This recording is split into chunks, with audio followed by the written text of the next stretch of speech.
Have you ever heard of a robbery so bold, so meticulously crafted, that it left police officers helpless on the ground, unable to act?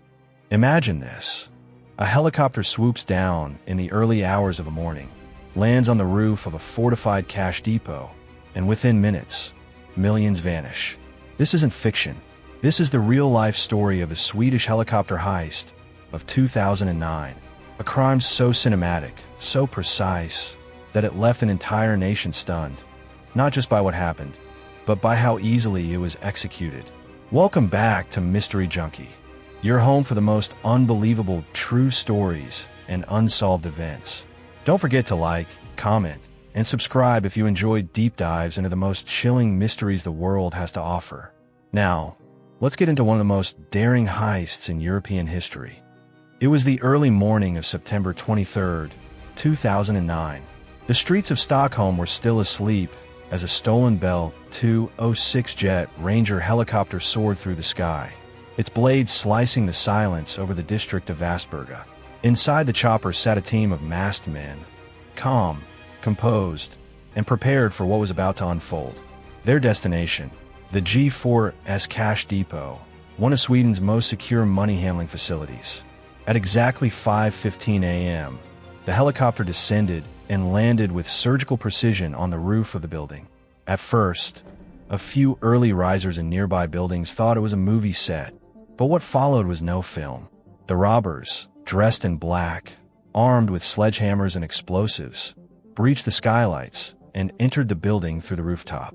They moved swiftly and methodically, heading straight for the cash storage rooms. Meanwhile, the staff inside the depot froze. The vault wasn't supposed to be breachable, especially not from above. But this crew had done their homework. This wasn't just a lucky hit. It was a criminal masterpiece months in the making.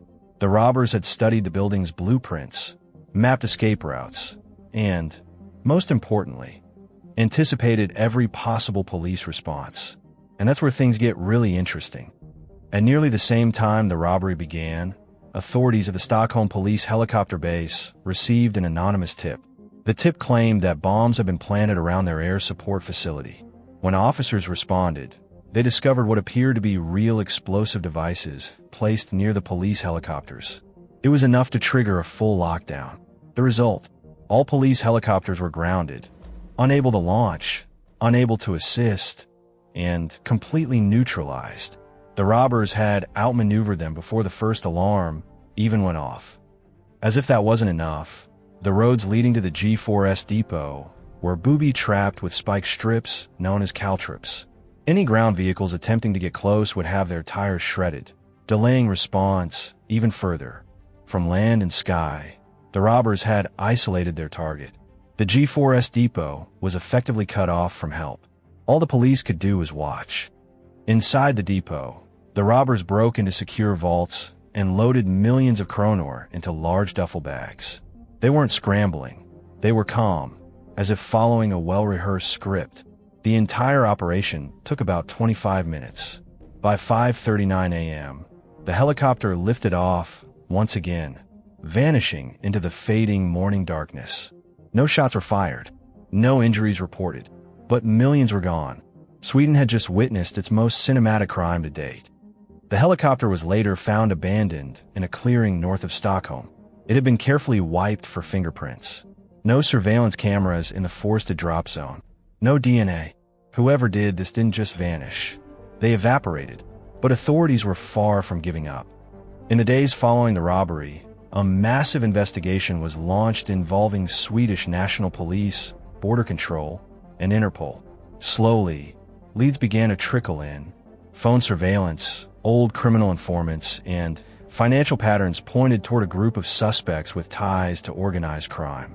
One of the most notable was Mile Markovic, a Serbian-Swedish man with a long criminal record and deep connections to underground networks in the Balkans. Eventually, 7 men were arrested and tried in connection to the robbery. And while they were sentenced, there were 2 major problems with the outcome. First, most of the stolen money was never recovered. Second, the true mastermind was never publicly identified. Many believe the 7 men caught were only the tip of the iceberg. There are theories that the operation was designed by ex-military personnel, possibly even foreign mercenaries, who then contracted the job out to local criminals. Others believe it was a collaboration between Sweden's own crime syndicates and Balkan networks, using the heist to fund larger operations. Another chilling theory suggests that someone inside G4S tipped off the robbers, providing access codes, vault locations, and insider schedules.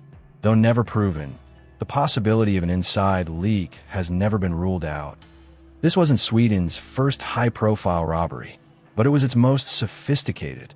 The use of helicopters, fake bombs, and infrastructure disruption elevated this crime to a military-level operation. And unlike many robberies, where greed and ego get the better of criminals, these robbers kept quiet. There were no flashy purchases, no social media brags. The money simply disappeared, which begs the question, where did it go? Some believe the cash was smuggled into Eastern Europe and laundered through real estate. Others think it was buried or hidden in offshore accounts to be retrieved years later. And a smaller, darker theory suggests that the money may have been used to fund other criminal operations, arms dealing, drug trafficking, or worse. The fact that such a high-profile heist remains so unresolved has only fueled public fascination. Documentaries have been made, podcasts have speculated, Reddit threads continue to obsess over every detail. But even now, over a decade later, the full truth has never been revealed. What made this crime so successful? Let's recap the key elements. First, preparation. They studied the facility, likely had blueprints, and understood internal security timing. Second, disruption. By grounding police air units and disabling access roads, they bought themselves complete control of the crime scene. Third, speed. The entire job lasted under 30 minutes. With no time wasted, they minimized risk. Fourth, discipline. No one broke rank. No chatter. No leaks. No attention-grabbing behavior post-heist. And finally, silence. They didn't boast. They didn't confess. They vanished into legend. This heist wasn't just about money. It was about control. These men took on one of the safest nations in the world, and won. They exposed weaknesses in infrastructure, response time, and security protocol that no one had seen before. And they did it with style, confidence, and terrifying effectiveness. The Swedish helicopter heist wasn't just a theft. It was a turning point in the psychology of modern crime. It showed that with planning, creativity, and fearlessness, even the most secure systems can be exploited. It forced security firms around the world to reconsider aerial threats, reevaluate emergency protocols, and rethink traditional assumptions. But perhaps more disturbingly, it reminded us that the smartest criminals are the ones you never see coming. No one expected Sweden to be the stage for a high-flying, paramilitary-style robbery. No one thought a peaceful, neutral country could be brought to a standstill in minutes. But that's exactly what happened. And the people who did it, whether caught or not, pulled off something most would never even dream of attempting. They landed from the sky. They left without a trace. And they left behind a mystery that still lingers. A mystery that proves one chilling truth. Sometimes, the most dangerous criminals aren't the ones who shoot. They're the ones who plan. Thank you for watching Mystery Junky. If you made it to the end, drop your theory below. Was this really just a group of rogue thieves? Or was it a global operation hiding in plain sight? Like, comment, and subscribe for more real-life heists, mysteries, and hidden stories from around the world. Until next time, stay curious. But what if this wasn't a one-time job?